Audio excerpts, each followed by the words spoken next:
Hello, my name is Jason Hoff. I am an Evergreen Lanes and Restaurant in Everett. I'm a member of the Washington Bowling Proprietors Association. I'm on their state board.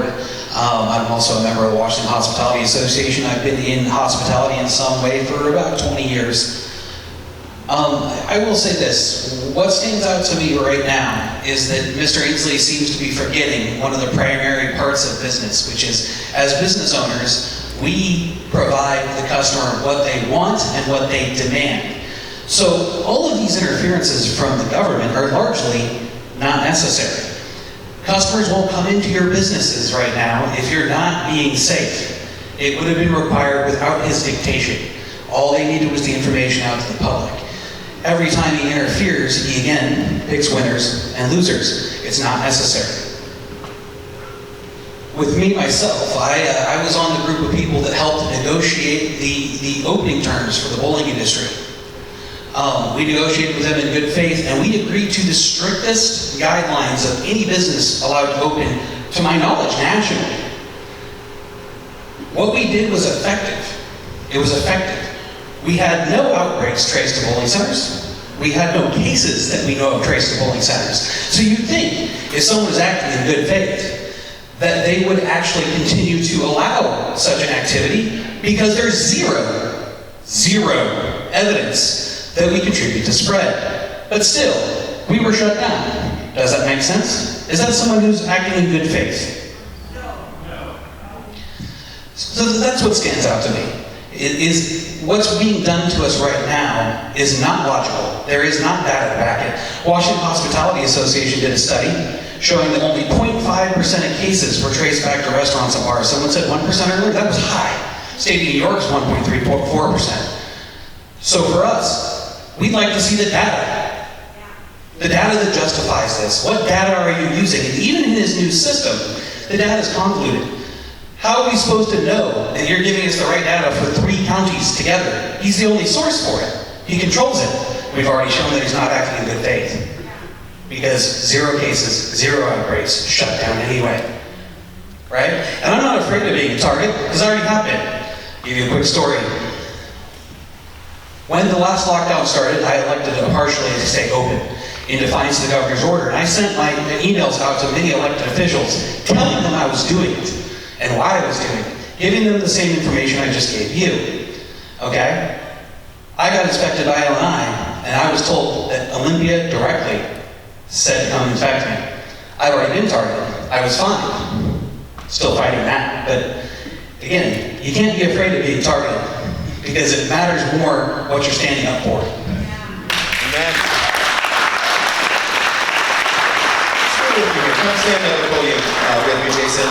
And I just want to run through a quick questions. I'm going to hand the mic back and forth to you. So, first of all, tell us about the Washington Bowling Association. How many facilities does that represent? And would you have a guess on how many customers come through the doors of your association members every year? We have a little over 60 centers. It's down a couple now, unfortunately. There's about, I want to say 30,000 USBC, which is the governing body of bowling members throughout the state. That doesn't come anywhere near the number of people that actually walk through our doors. That's in the hundreds of thousands. Bowling is actually the #1 participation sport in America, believe it or not. A lot of people don't know that. More people go bowling every year than play golf, play tennis, play basketball. Jason, have you been, over the last several months, able to, your association, you effectively lobby the governor in any meaningful way in advance of this November shutdown? The short answer is no. Before, last summer, when we were first trying to get open, we couldn't even get a contact in his office. It took months. I ended up having to go be very, very aggressive with a lot of local politicians to try to get somebody to give us an in. It took me a while. We didn't even get communications with the governor's office till July. When this happened, we now had an open dialogue. But again, where's the good faith? They would not even discuss anything with us. And again, we had already agreed to the strictest protocols in the country. And they wouldn't even discuss a pathway to reopening now or staying open then. It made 0 sense. There is no science there. Jason, it's so simple though. Obviously, your bowling alleys and your association could just take the activity outside. Yeah, it was going to cost a lot to put a hole in my roof to be outdoors. And retractable roofs are really expensive. Okay, so we're just going again with the sign that a room larger than this basketball-sized arena that we're in right now, that is typical of most bowling alleys, has been completely shuttered for, again, most of 2020? Yeah, so think about this. Some of our centers are 60,000 square feet. Okay, they just allowed gyms to reopen at one person for every 500 square feet. We were told, no, that's not allowed for us. Question for you, who's breathing heavier? Somebody at a gym or somebody at a bowling center? Right? The justification he gave is someone might breathe heavy through their mask. We don't even have an exemption for medical issues for masks in bowling centers. Tell me the logic behind that. Makes no sense whatsoever.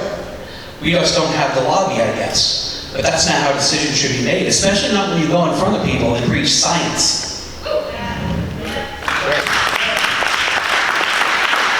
Jason, would you say the marketing or the lobby budget for the Washington Bowling Association is larger than, say, the pharmaceutical companies down in Washington or in Olympia? Highly unlikely. Yeah, so you're probably, if you do have a lobbying entity down there, it's probably one of the smaller ones in there. But of course, they've been able to get in and see all of their elected legislative representatives over the last 10 months, haven't they? No. Most of what they've gotten is 900 emails. Yeah, because the legislature has been shut down for a large chunk. No special sessions were called. The governor has refused to do that, and it's unprecedented in recent memory that special sessions wouldn't be called this time. Jason, serious question now. How long, realistically, can the businesses in your association, yours included, 3 of them at least I can think of up here, how long can they go before reopening is just not even feasible and they're done? It's really going to be different for everyone. But the thing to remember about bowling is we're a highly seasonal business. Meaning people spend their 6 weeks of nice weather here outdoors. They don't go indoors. So we actually have to save for that. I lose tens of thousands of dollars at the end of the summer every year. Now I've had my busy season cut short 2 consecutive years. So has everyone else in my industry. That's when we save so we can survive. 2 years of not being able to save money. I'm astonished that any of our centers are still open. It's a testament to how much people care. Jason, I hesitate to ask this on a live stream event, but have your businesses explored any creative options for private parties or even some kind of speakeasy style arrangement? You don't have to answer that, by the way. largely bowling centers have been compliant. I'm one of the more rebellious ones. Like I said, I stayed partially open a week into the last shutdown just to make a statement. But right now, the governor's new mandates suggest that we can have parties of up to 6 people total in the whole building. 60,000 square foot building, 6 people. That sounds maintainable, right? That's logical. Jason, I want to thank you on behalf of your association and your business for making the drive here and sharing your thoughts. Does anybody have an industry question for Jason? If you'd like to raise your hand, I can probably take one. Sir, start making your way up to the front. Is there maybe one more there? Start making your way to the front. I'm not sure how far the mic's going to reach. So we'll ask the question here and start to make the camera spin, and then I'll take the mic back to Jason. Yes, sir, introduce yourself and then ask your question to Jason here. I'm Jim Stackle, Mount Baker Lanes here in Ferndale.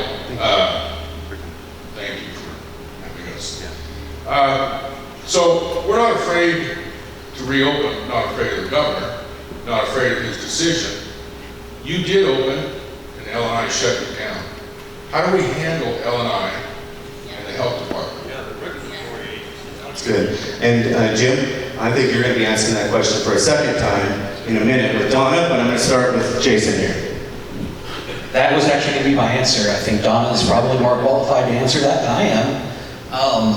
I can tell you that when I elected to kind of defy the governor's order, it was very calculated. I anticipated them coming in, I anticipated closing, but I wanted to get the message out there first. Because honestly, the only real way we beat this is, as said earlier, we stand up to it. All of us just open. If all of us open, we'll overwhelm the system. He doesn't want to hear that, I'm sure, but He already doesn't like me, so I don't care. So yeah, we gotta reopen. That's the ultimate answer. Jason, please give a big round of applause for coming up here and joining us today. Thank you so much. Do not miss the biggest takeaway I think Jason had.